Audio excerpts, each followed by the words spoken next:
VGT Holidays. GT Holidays, South India's #1 travel brand.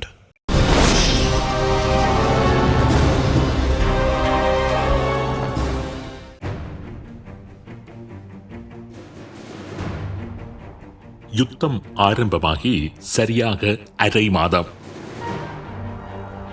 யுத்தம் இன்னமும் 4-5 வாரங்கள் நடைபெறலாம் என்று யுத்தம் ஆரம்பமான தினத்தில் அமெரிக்க ஜனாதிபதி ட்ரம்ப் கூறியிருந்த காலக்கெடுவின் கிட்டத்தட்ட அரைவாசி காலம். இந்த அரை மாத கால யுத்தத்தில் வென்றது யார்? அமெரிக்காவா, ஈரானா? இதுவரை நடைபெற்ற யுத்தத்தில் வெற்றியின் பாதையில் பயணிப்பது யார்?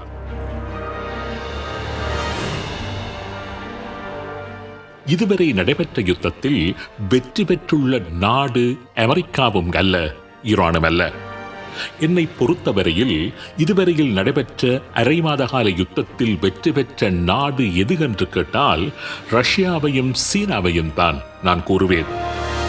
மிக மோசமான யுத்தம் நடைபெற்று வருகின்ற இந்த அரை மாத காலத்தில் மாத்திரம் ரஷ்யா, சீனா என்ற இந்த 2 நாடுகளும் பாரிய வெற்றியை பெற்றுள்ளன. அதுவும் இந்த யுத்தத்திற்கு ₹1 கூட செலவு செய்யாமல், எந்தவித அர்ப்பணிப்புகளும் இல்லாமல். ஹோர்முஸ் நீரிணையை ஈரான் மூடியதைத் தொடர்ந்து ரஷ்யாவின் எரிபொருள் ஏற்றுமதிக்கு அமெரிக்கா விதித்திருந்த தடையை அது தற்காலிகமாக நீக்கியிருந்தது. அதனால் ரஷ்யா நாளொன்றுக்கு சுமார் $10 பில்லியன் வருமானத்தை ஈட்டுகின்றது. ரஷ்யாவை பொறுத்தவரையில் இது மிகப்பெரிய வெற்றி என்றுதான் கூற வேண்டும். உக்ரைன் மீதான யுத்தத்தை காரணம் காண்பித்து ரஷ்யா மீது அமெரிக்கா எண்ணெய் ஏற்றுமதி தடை விதித்திருந்ததால் நாளொன்றிற்கு சராசரியாக 6.6 மில்லியன் பேரல்கள் எண்ணெயைத்தான் ரஷ்யா ஏற்றுமதி செய்து வந்தது.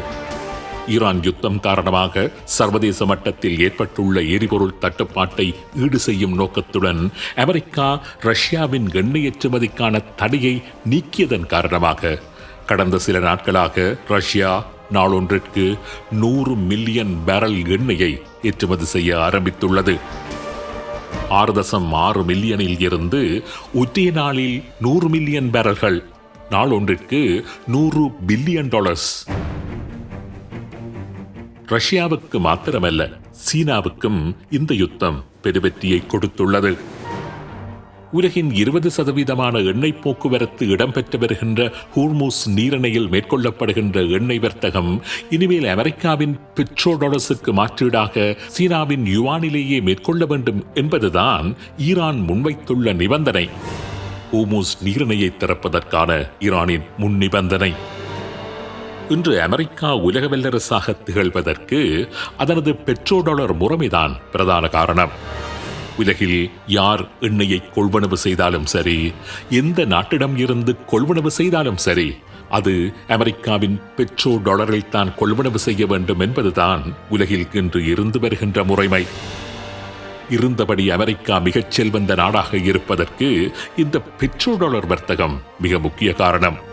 அமெரிக்காவின் இந்த உயிர் நாடியில் மிக பலமாக அடித்துள்ளது ஈரான். ஹோர்முஸ் நீரிணை வழியாக மேற்கொள்ளப்படும் வர்த்தகம் இனிமேல் அமெரிக்காவின் $1 அல்லாமல் சீனாவின் யுவானிலேயே மேற்கொள்ளப்பட வேண்டும் என்று ஈரான் நிபந்தனை விதித்துள்ளது.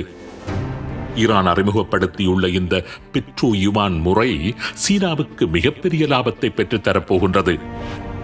இந்த பெட்ரோ யுவான் முறை மாத்திரம் வெற்றியளித்து விடுமாக இருந்தால் சீனாவின் யுவான் நாணயம் சர்வதேச அங்கீகாரத்தை பெற்றுவிடும்.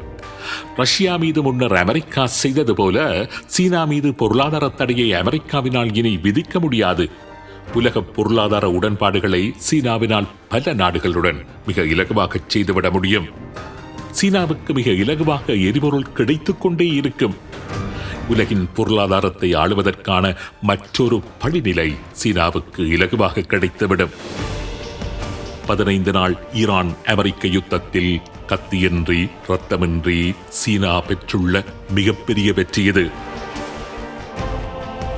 இவை அனைத்தையும் விட ஈரானுக்கு எதிரான அமெரிக்காவின் இந்த யுத்தத்தில் சீனாவுக்கும் ரஷ்யாவுக்கும் கிடைத்துள்ள மற்றொரு வெற்றி என்னவென்றால், இந்த இரண்டு நாடுகளின் பிரதான எதிரியான அமெரிக்காவின் புதிய போராயுதங்களையும் புதிய போர் முறைகளையும் போர் சார்ந்த தொழில்நுட்பங்களையும் அருகில் இருந்து அவற்றினால் தெளிவாக அறிந்து கொள்ள முடிகின்றது. தமது எதிரியான அமெரிக்காவின் பலம் என்ன என்பதை இந்த இரண்டு நாடுகளினாலும் சரியானபடி கணிப்பிடக்கூடியதாக இருக்கின்றது. அதேபோன்று அமெரிக்க போர் இயந்திரத்தின் பலவீனத்தையும் அதிலுள்ள ஓட்டைகளையும் கூட அவற்றினால் அறிந்து வைக்க முடிகின்றது. ஒரு யுத்தத்தில் ஈடுபடாமல் அருகில் இருந்து அந்த யுத்தத்தை அவதானிக்கின்ற ஒரு பெரிய வெற்றி இந்த இரண்டு நாடுகளுக்கும் கிடைத்திருக்கின்றது. இதுவும் சீனாவுக்கும் ரஷ்யாவுக்கும் கிடைத்துள்ள ஒரு முக்கிய பெறுபேறு என்றுதான் கூற வேண்டும். இந்த யுத்தத்தில் சீனா ரஷ்யாவை கடந்த மற்றொரு நாடும் மிகப்பெரியதொரு வெற்றியை பெற்றுள்ளது என்று கூறலாம். உங்களில் பலர் அதனை உடனடியாக ஏற்றுக்கொள்ள மாட்டீர்கள். ஆனால் கொஞ்சம் ஆழமாக சென்று ஆராய்ந்து பார்த்தால் அதுதான் உண்மை. இந்த யுத்தத்தில் மிகப்பெரிய வெற்றியை பெற்றுள்ள நாடு எது என்று கேட்டால் நான் இஸ்ரேலைத்தான் கூறுவேன். கடந்த 15 நாட்களாக நடைபெற்று வருகின்ற யுத்தத்தில் இஸ்ரேல் தான் மிகப்பெரிய வெற்றியை பெற்றுள்ளது என்பதில் சந்தேகம் இல்லை. ஏன், எப்படி என்று ஆராய்ந்து பார்ப்போம். ஈரானுடனான ஒரு யுத்தம் இஸ்ரேலுக்குத்தான் அவசியமானதாக முதன்மையானதாக இருந்து வந்தது. இஸ்ரேலை உலக வரைபடத்தில் இருந்து அழித்து விடுவதையே தனது முதன்மை நோக்கமாக கொண்டிருந்த ஈரான் பலம் பெறுவதோ நிலைத்து நிற்பதோ இஸ்ரேலுக்குத்தான் ஆபத்து. இஸ்ரேலுக்குத்தான் அது மிகப்பெரிய சவால். ஆக இழப்புகள் ஏற்பட்டாலும் சரி, ஒரு சில பின்னடைவுகள் வந்தாலும் சரி, ஈரானுடன் ஒரு யுத்தத்தை மேற்கொண்டு ஈரானின் பலத்தை குறைப்பது, ஈரானை எழுந்து நிற்க முடியாதபடி அடிப்பது என்பது கடந்த சில வருடங்களாக இஸ்ரேல் முன் இருந்து வந்த ஒரு கடமையாகவே காணப்பட்டது. ஈரான் மீதான இஸ்ரேலின் அந்த யுத்தத்தினுள் அமெரிக்காவை இழுத்து வந்து விட்டதில் இஸ்ரேல் பெற்றுள்ள வெற்றி இருக்கின்றதே, அதுதான் இந்த யுத்தத்தில் இஸ்ரேல் பெற்றுள்ள மிகப்பெரிய வெற்றி. இன்று உலகின் மிகப்பெரிய வல்லரசு ஈரானுக்கு எதிராக தனது முழு புஜபலத்தை பிரயோகித்து வருகின்றது. கடந்த 15 நாட்களில் ஈரானை கிட்டத்தட்ட அது அழித்து விட்டது. இஸ்ரேலை அச்சுறுத்திக் கொண்டிருந்த ஈரானின் நிலக்கீழ் ஏவுகணை நகரங்களில் பலவற்றை கொண்டு வீசி மண்ணோடு மண்ணாக்கிவிட்டது. ஈரானுக்கு இன்று கடற்படை இல்லை, விமானப்படை இல்லை, முன்னர் போல ஏவுகணை பலமில்லை, ட்ரோன் பலமில்லை. அனைத்தையும் சிதைத்து விட்டது அமெரிக்கா. கடந்த 15 நாட்களில் ஈரான் 15 வருடங்கள் பின்னோக்கி சென்று விட்டது. ஈரானினால் அமெரிக்காவுக்கு பின்னடைவு இல்லையா என்றால் நிச்சயம் இருக்கின்றது. அமெரிக்காவுக்கு பல வழிகளில் ஈரான் சவாலாக இருந்து வருகின்றது என்பதெல்லாம் உண்மைதான். என்றும் இல்லாதவாறான அழுத்தத்தை ஈரான் அமெரிக்காவுக்கு கொடுத்து வருகின்றது என்பதும் உண்மைதான். அமெரிக்காவினுள் ட்ரம்ப் மிகப்பெரிய அரசியல் அழுத்தத்தை ஈரானின் காய் நகர்த்தல்களினால் எதிர்கொண்டு வருகின்றார் என்பதும் உண்மைதான். ஆனால் கொஞ்சம் உன்னிப்பாக பார்த்தோமேயானால் இந்த அழுத்தங்கள் அத்தனையும் அமெரிக்காவுக்குத்தானே தவிர இஸ்ரேலுக்கு கிடையாது. இஸ்ரேல் என்பது அது சுதந்திரமடைந்த நாள் முதலாக தொடர் யுத்தங்களை எதிர்கொண்டு வருகின்ற ஒரு நாடு. கடந்த 78 வருடங்களாக இஸ்ரேல் எதிர்கொண்ட அழிவுகள் போன்றோ உலகில் வேறு எந்த நாடுமே அழிவுகளை சந்தித்துக் கொண்டிருக்கவில்லை. இந்த 78 வருடங்களும் நாள் தவறாமல் ஏவுகணைகளை எதிர்பார்த்து வானத்தை பார்த்தபடி காலத்தை கடத்துகின்ற பக்குவத்தை பெற்றுள்ள ஒரு நாடுதான் இஸ்ரேல். எனவே ஏவுகணைகளோ அழிவுகளோ ட்ரோன்களோ இஸ்ரேலுக்கு புதிது அல்ல, இழப்புகளும் அதற்கு புதிதல்ல.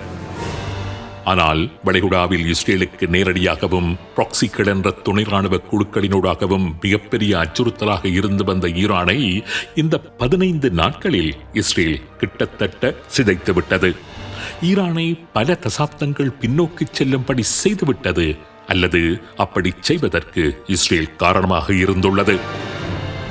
அமெரிக்காவின் பாதுகாப்பு செயலாளர் பீட் ஹெக்ஸெக்கின் கூற்றின்படி நேற்று முன்தினம் வரை ஈரானின் 15,000 இலக்குகள் அமெரிக்காவினாலும் இஸ்ரேலினாலும் தாக்கப்பட்டுள்ளன. 15,000 இலக்குகள். அந்த 15,000 இலக்குகளும் ராணுவ இலக்குகள் என்றுதான் அமெரிக்கா கூறுகின்றது. ஆனால் ஈரானின் செம்பிறை அமைப்பின் கூற்றின்படி ஈரானின் சுமார் 43,000 சிவிலியன் கட்டுமானங்கள் அமெரிக்க இஸ்ரேல் குண்டு வீச்சுக்களினால் தாக்கி அளிக்கப்பட்டுள்ளன. ஈரானின் 56 கலாச்சார மையங்கள், ஆவண காப்பகங்கள், அருங்காட்சியகங்கள் சேதமாக்கப்பட்டுள்ளன. 1858 பேர் கொல்லப்பட்டுள்ளார்கள்.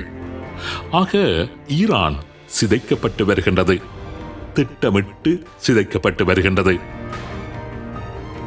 ஈரான் இஸ்ரேலை திருப்பி தாக்கலாம், வளைகுடா நாடுகளுக்கு பாரிய அழிவுகளை ஏற்படுத்தலாம், ஒரு முழு அளவிலான ஜிஹாத் புனித போரை நடத்தி அமெரிக்காவை மத்திய கிழக்கில் இருந்தே முற்றாக விரட்டியும் அடிக்கலாம்.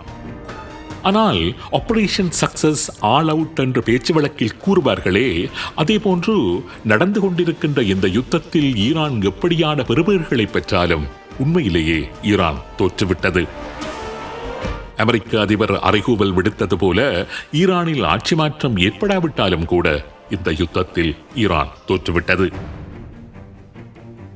ஒரு சிறிய ஒப்பீட்டை மாத்திரம் உதாரணமாக கூறி இந்த நிகழ்ச்சியை நிறைவு செய்ய விரும்புகின்றேன். கடந்த வருடம் ஜூன் மாதம் நடைபெற்ற 12 நாள் யுத்தம். அந்த 12 நாள் யுத்தத்தில் ஈரானின் எத்தனை இலக்குகள் மீது இஸ்ரேல் தாக்குதல் நடத்தியிருந்தது தெரியுமா? 360 இலக்குகள். ஈரானில் இஸ்ரேல் வெறும் 360 இலக்குகளை தாக்கியதன் விளைவு என்ன தெரியுமா?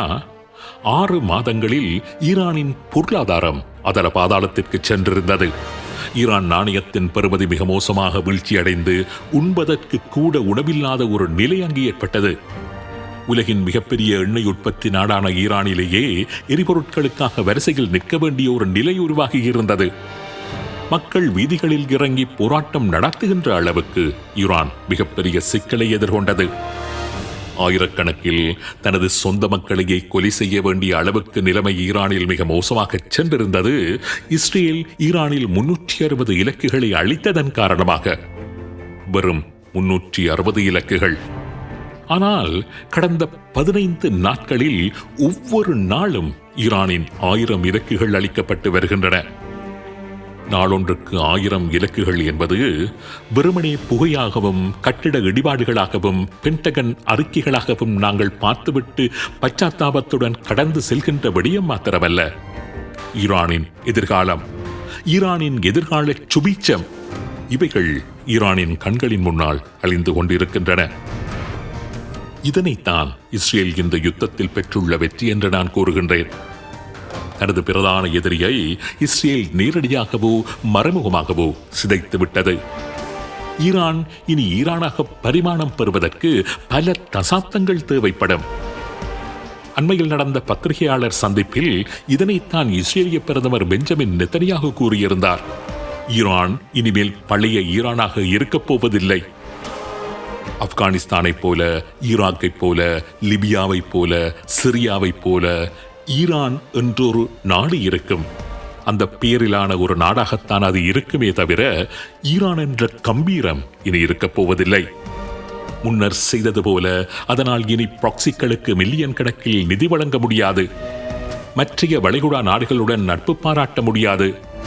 சர்வதேச சக்தியாக தன்னை வளர்த்தெடுக்க முடியாது.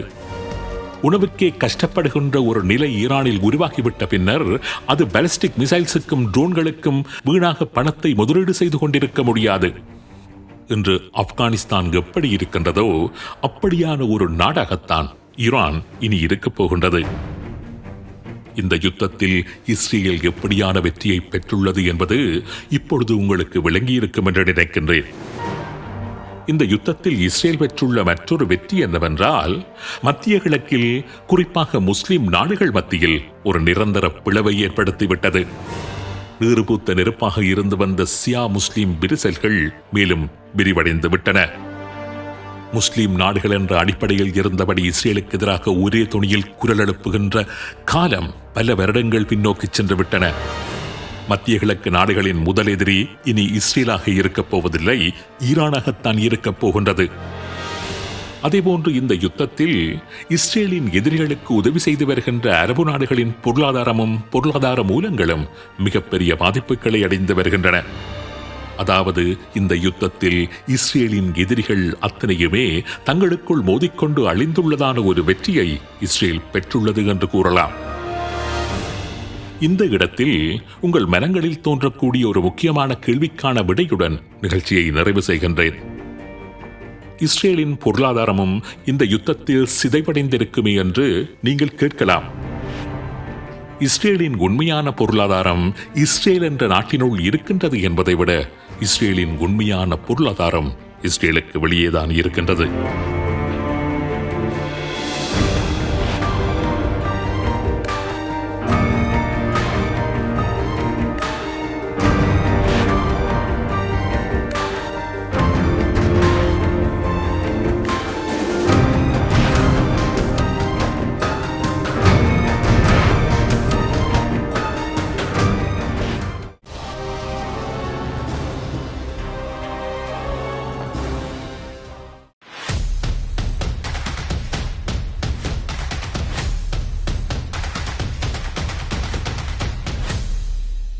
GT Holidays. GT Holidays, South India's #1 travel brand.